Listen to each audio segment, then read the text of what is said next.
Hey guys, this is me Bhavna Arora and welcome back to my channel Be Creation.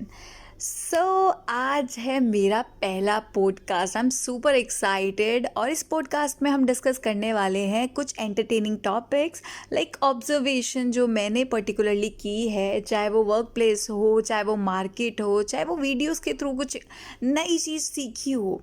सो मेरी first observation है like अगर आप जाते हो रेस्टोरेंट में, है ना, एंड वहाँ पर हर कोई देखता है कि यार आप स्पून से खा रहे हो, फोक से खा रहे हो, so that you are standard, you have a standard, right. But जब आप अगर आप उनके सामने हाथ से खाना खा लो तो आपके पास स्टैंडर्ड नहीं है उनके according. But remember and think, जब वो करते हैं मोमोस ऑर्डर, सो क्या करते हैं momos order, they don't use fork और स्पून।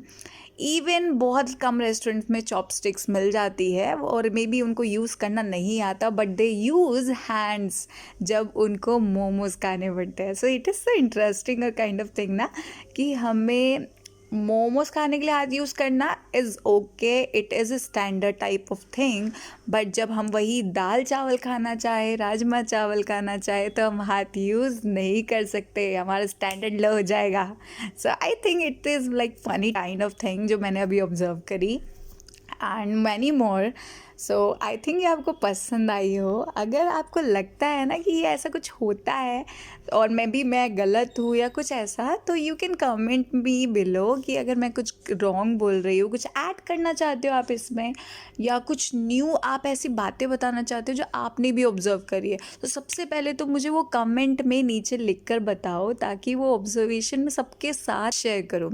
सो उससे पहले सब्सक्राइब करना मत भूलना, क्योंकि मैं आने वाली हूँ हर संडे। चलो फिर नेक्स्ट ऑब्जर्वेशन पे चलते हैं। सो बेसिकली नेक्स्ट ऑब्जर्व, ये मैं बेसिकली कितना बोलती हूँ, है ना। तो हाँ, so coming to the topic, तो ये मेरी कुछ खास ऑब्जर्वेशन है, इन्वेंशन वाली ऑब्जर्वेशन। तो हम सारे कई बार ऐसा फील करते हैं कि ये चीज़ होनी चाहिए तो ये काम हो जाता है इसलिए, और असल में वो मार्केट में अभी अवेलेबल नहीं है। फॉर एग्ज़ाम्पल, मैंने ऐसी एक चीज़ सोची रिसेंटली। मैं जब भी बुक पढ़ रही थी तो मुझे ना डिक्शनरी लेके तो ऑफकोर्स आजकल कोई बैठता नहीं है, पूरी बुक लेके कौन ढूंढता फिरेगा, तो मुझे मोबाइल लेके बैठना पड़ता है ना, कि मेरे को थोड़ा सा जो भी वर्ड्स क्लियर नहीं हो रहे तो मैं फटाफट गूगल कर लूँ और उसका आंसर मुझे मिल जाए इजीली। अब क्या होता है कि वहाँ पर नोटिफिकेशन पॉपअप कर जाते हैं और मुझे खोलना पड़ता है इंस्टाग्राम या यूट्यूब, और जिसकी वजह से पढ़ाई में डेफिनेटली डिस्टर्बेंस होती है। एंड उसी से बचने के लिए मेरे माइंड में एक इन्वेंशन यानी इनोवेटिव आइडिया आया। मैंने सोचा क्यों ना ऐसी डिक्शनरी होनी चाहिए जो मोबाइल जैसी हो, बट वो मोबाइल ना हो। नहीं समझ आया? मतलब लाइक अ कैलकुलेटर। कैलकुलेटर होता है सिर्फ कैलकुलेट करने के लिए, उसमें हम कोई अदर ऐप यूज़ नहीं कर सकते। सिमिलरली यार, कोई एक डिक्शनरी बना दो गूगल वाली, मतलब सिर्फ गूगल डिक्शनरी ओनली वर्ड्स के लिए, जिसमें हम कुछ वर्ड्स की नॉलेज ले पाए, जिसमें हम अदर ऐप्स को ना खोलें, और ये हर स्कूल, कॉलेज, हर यूनिवर्सिटी में करवा दो लागू, ताकि हमें नहीं कहीं पर जाना पड़े। सीटी बज गई और मेरी कोडी करी थी। I am sorry for the disturbance. लगता है कुकर को भी पॉडकास्ट पसंद आ रहा है ना। तो जल्दी से आप लोग भी सब्सक्राइब कर दो, उसने तो सीटी बजा दिया। आप लोग सब्सक्राइब और लाइक के बटन पे क्लिक कर दो, मुझे बहुत अच्छा लगेगा। तो हाँ, मैं बता रही थी यार, कैलकुलेटर की तरह ना कुछ ऐसा हमारे पास भी मोबाइल टाइप ऑफ डिक्शनरी होनी चाहिए। सो मैंने इसके लिए एक नाम भी सोचा है। So mob dic, like mobile and dictionary, जिसको मैंने बनाया है। So I have a name for this, mob dic. तो कोई गलती से इन्वेंशन करने वाला जो इसको सुन ले एंड वो गलती से इन्वेंट कर दे, या गलती से मैं ही फ्यूचर में कर दूँ, may be, hopefully. So I think it would be very helpful for every one जो भी बुक पढ़ना चाहते हैं या कुछ भी, पर बार बार मोबाइल से डिस्टर्बेंस होती है। एंड आई थिंक आप सबको होती होगी। अगर आपको भी होती है मोबाइल से थोड़ी प्रॉब्लम पढ़ाई के वक्त, तो आप भी मुझे कमेंट में प्लीज़ बताना कि हाँ होती है। इन एक्चुअली ये प्रॉब्लम सिर्फ मुझे ही नहीं है, सबको ही है। और अगर ऐसा कोई ऐप ऑलरेडी अवेलेबल है, देन प्लीज़ मुझे बताना, या ऐसा कुछ जो इन्वेंशन हो चुका है जो मुझे नहीं पता अभी तक, तो प्लीज़ मुझे बताना, क्योंकि शायद मुझे कुछ नया सीखने को मिल जाए। आई मीन डिवाइस ऐसा कोई इन्वेंट हुआ हो। हाँ, अब कमेंट में ये मत लिखना कि हाँ भाई डेस्कटॉप हो। अब सबके पास लैपटॉप या डेस्कटॉप अवेलेबल नहीं हो पाता, अगर उसमें भी होगा तो डेफिनेटली उसमें अदर ऐप्स भी होंगे। सो हाँ, मेरी जो पर्टिकुलर जो थी ऑब्जर्वेशन इसको लेकर, that is mom tech. And next observation हम लेते हैं एक बहुत ही नॉर्मल सी, but it is very important nowadays. Let's take an example. So मान लो दो गर्ल्स ना आपस में बात कर रही हैं, दो फ्रेंड्स आपस में बात कर रहे हैं। फर्स्ट फ्रेंड ने सेकंड फ्रेंड से कहा कि यार कल ना संडे है, बट फिर भी मेरे मैनेजर ने ना मुझे 2 फाइल एक्स्ट्रा पकड़ा दी और मुझे कहा है कि रिपोर्ट सबमिट करके देनी है मंडे तक। बट मैंने उनको साफ साफ कह दिया है कि कल संडे मैं अपनी फैमिली के साथ घूमने जाऊंगी। हर बार संडे मेरा वेस्ट जाता है कोई ना कोई रीज़न की वजह से, बट इस बार मैं नहीं छोड़ूंगी। आप अपने जो भी फेवरेट पर्सन है उनको ही काम दो ना, मुझे क्यों काम दे रहे हो।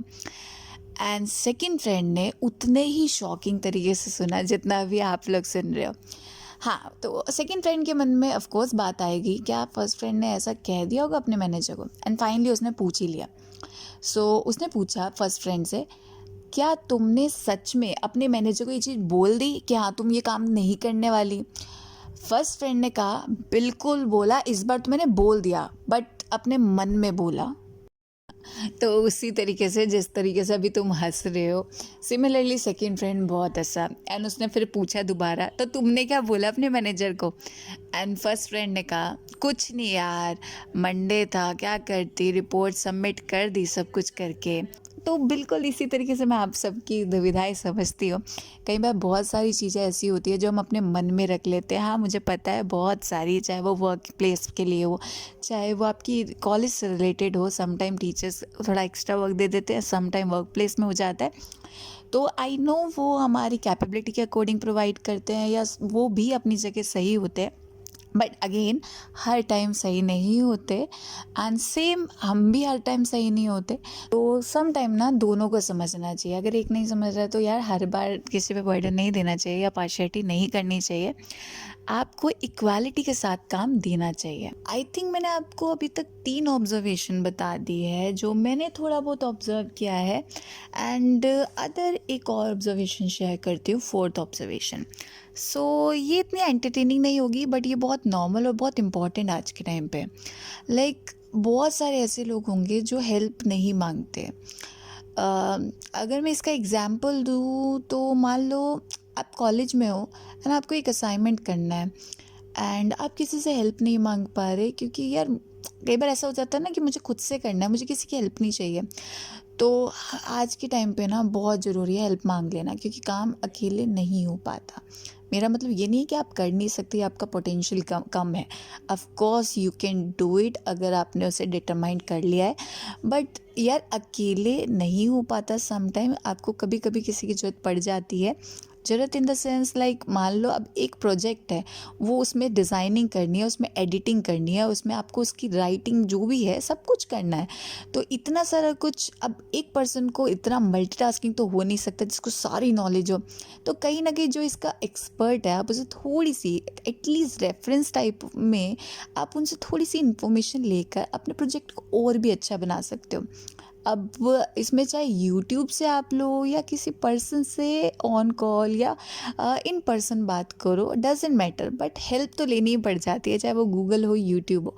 तो आज के टाइम पे हेल्प लेना बहुत इम्पॉर्टेंट है। तो मेरा ये मतलब मानना था, फ़िलहाल जो मैंने भी ऑब्ज़र्व किया है इम्पॉर्टेंट है, जो मैं भी सीख ही रही हूँ, कि हेल्प मांगना कभी कभी ज़रूरी होता है। तो मांगने से कतराओ मत, कभी कभी हेल्प मांगने से मिल जाती है एंड शायद उससे काम आपका इजी हो जाए या बहुत अच्छा हो जाए। अगर अच्छा हो रहा है तो काफ़ी अच्छा हो जाए। रिमेंबर, इसका मतलब ये नहीं है कि आप किसी पर डिपेंडेंट हो जाओ, क्योंकि एक बार डिपेंडेंट हो गए तो फिर काम नहीं कर पाओगे। मेरा कहने का मतलब था कि अगर आप कोई काम कर रहे हो तो जस्ट आप उसके लिए थोड़ी बहुत हेल्प ले सकते हो, चाहे वो बुक का रेफरेंस हो, किसी पर्सन से हो, यूट्यूब से हो, किसी भी चीज़ पर जस्ट कई बार हेल्प लेना। Not for every time, remember that. So I think जो यहाँ तक सुन रहा है उनको ये पॉडकास्ट थोड़ा सा भी रिलेटेबल लगा हो। तो अगर रिलेटेबल लगा है ना तो अपनी फैमिली और फ्रेंड के साथ ज़रूर शेयर करना, जिनको भी आप ये बातें बताना चाहते हो।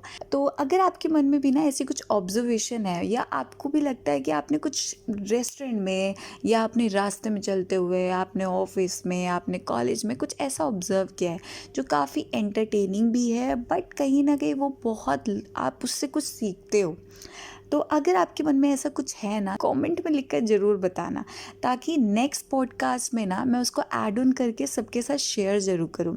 ऑफ कोर्स लाइक तो करना मत भूलना, लाइक करना तो बहुत इंपॉर्टेंट है। अगर वो आपके साइड में वहाँ पर देखो रेड कलर का बटन अभी भी दिख रहा है सब्सक्राइब का, उसको जल्दी से क्लिक कर दो एंड बेल नोटिफिकेशन पे क्लिक कर देना, ताकि नेक्स्ट वीडियो आने वाली है संडे को दोबारा से, तो आपके पास वीडियो का नोटिफिकेशन सबसे पहले आए और आप सबसे पहले उसे देखो और सुनो।